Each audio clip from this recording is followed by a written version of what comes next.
I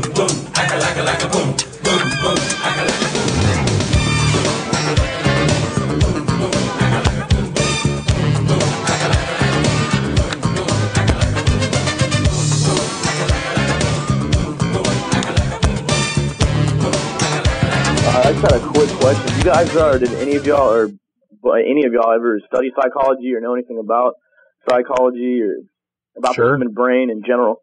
Him, yes, me, no. I'm not a psychiatrist or a psychologist, but, as a layperson, yeah, I've looked into things like that. Okay, well, I'm just going to throw out a hypothetical real quick. Okay. Let's see how I can put this. For instance, let's say people that do believe in God or Jesus, let's say they know that they don't exist. But for psychological purposes, for the better of the human being, it helps them in everyday purposes. Let's say they know they're not going to go to heaven. But just for everyday purposes, the rules or the criteria in which the Bible talks about just helps them. And I think that's why a lot of people that are in higher corporate positions, and I mean, you guys seem like you're successful, but I mean, you don't believe in God, and you seem to have good evidence and good arguments about why God doesn't exist, but what does that do good for your brain? Let me finish. This is a show where people are calling in, and so you should listen more than talk. Well, anyway, don't tell us what to do on our own show, but go ahead. You talk so much, you don't let anybody speak. I'm letting you finish, but I don't want you to make 4 points. I just want to finish it off so that I can't address any of them. Entire thing that I'm speaking about here, so I don't forget, because y'all like to intimidate, interrogate, and I think that's kind of wrong. But anyway, can I just finish? Let me finish here. Yes. Okay, so let's say, people don't believe in God, but they just use it for a psychological advantage. Yeah. Rather than y'all believing that it doesn't exist and trying to debunk people, and obviously you seem very sarcastic, even almost like you're angry, or you everything you say is the guy. I'm talking to the guy on the left here, but you seem very sarcastic and like that smile right now. I'm really tired of some of these arguments, sir. Is that a genuine smile, or is that sarcasm? Of the three of us, you sound the angriest I have studied psychology, and what y'all guys are talking about, you have good evidence, but y'all are almost imposing your belief. Because you say you don't believe, you either believe or you don't believe in God. You guys do not believe. That is a complete belief. That is a belief.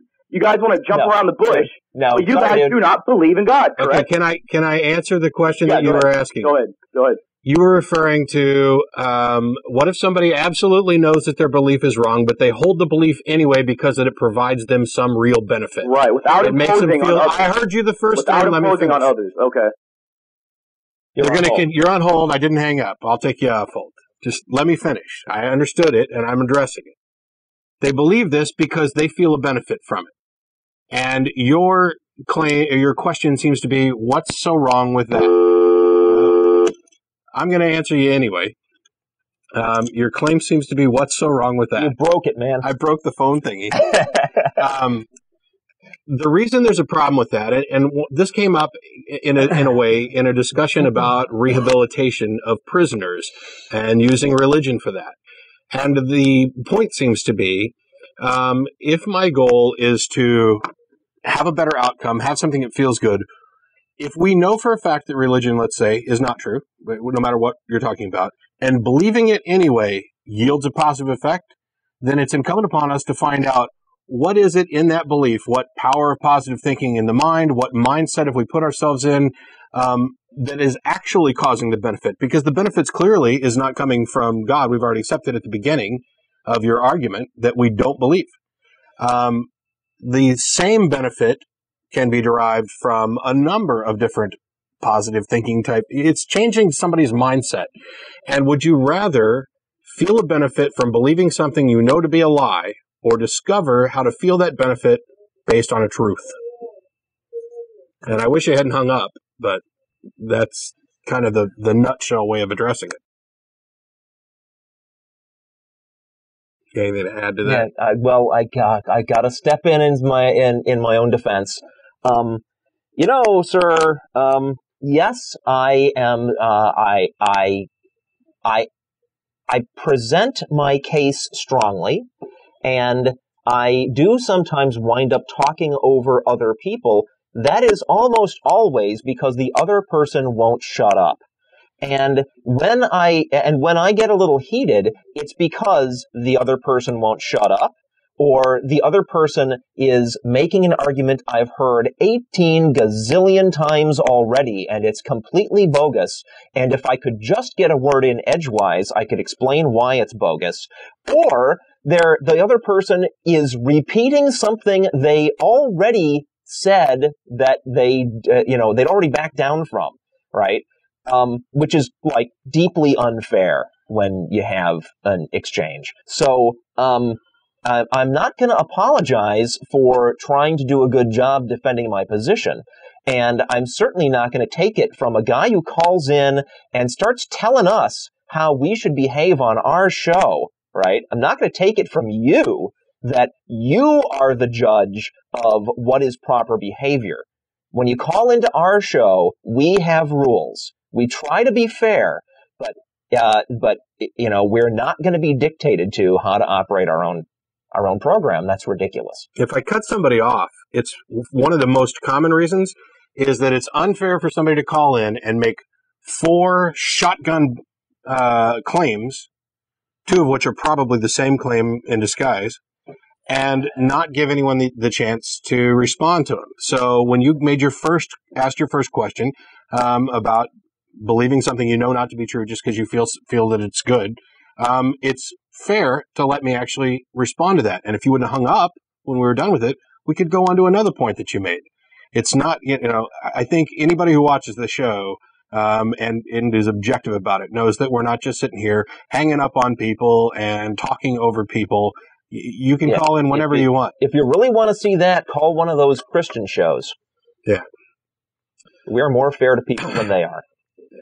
We've been accused many times of letting people go on way, way, way too long. Like the lady earlier. Yeah, because I don't like to put people on hold. I don't like to hang up on people in order to be able to speak. But there are people who will call in and just ramble and ramble and ramble on multiple points, and get your own show. Ask a question, provide a claim, let us respond to it. I'd be more than happy to have only one caller for the entirety of the show, as long as it was a good discussion. As soon as it turns into just blah, blah, blah over and over and over again, it's not worth having. Okay, let's move on. Yeah, let's go on to Faye. How you doing, Faye? Fine. Hi, Faye. I just kind of wanted to share with you something, because I died, and when I, was ushered into hell, they were getting me ready to go into the bowels. They even announced it, and I said, Jesus is my Savior. Boy, I zapped back in my body. And this doctor, I remember it took him a long time, but he said, you'll never read, write, or talk. I can't shut up. And I understood languages. I knew what people were going to say before they said it. And then I became a pilot in 20 minutes, and my first flight was IFR. I'm sorry, then can you prove, ma'am? It's the largest military air force for men to learn to fly. Excuse me, ma'am? He said it was a miracle I made it in, because their pilots couldn't do that. You became a pilot? Jesus is my Savior. Excuse me, ma'am? And I took it for granted as a child, we because I wasn't even a baby. We get a word in edgewise. Can we talk, please? I can't hardly hear you. Okay, good. I have one question. Yeah. Can you prove any of this? Well, I got doctors with everybody in my family's died and come back. Can you prove one brother any was of an this? atheist, and he said, "Hey, Faye, when they told me I'd never move again, I was at the VA for a year. Okay. Some old man put Goodbye, his hand Faye. on me and said, ask in the name of God." See, that is exactly what we're talking about.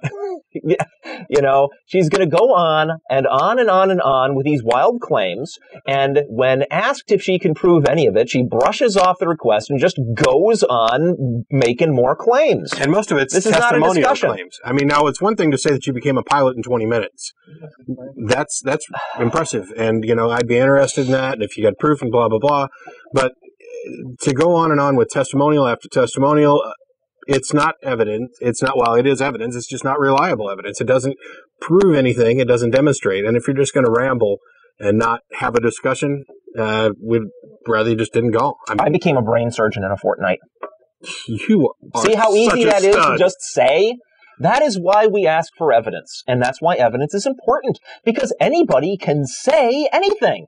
And if you do any of these 10 things, he has a special place full of fire and smoke and burning and torture and anguish where he will send you to live and suffer and burn and choke and scream and cry forever and ever till the end of time. But he loves you.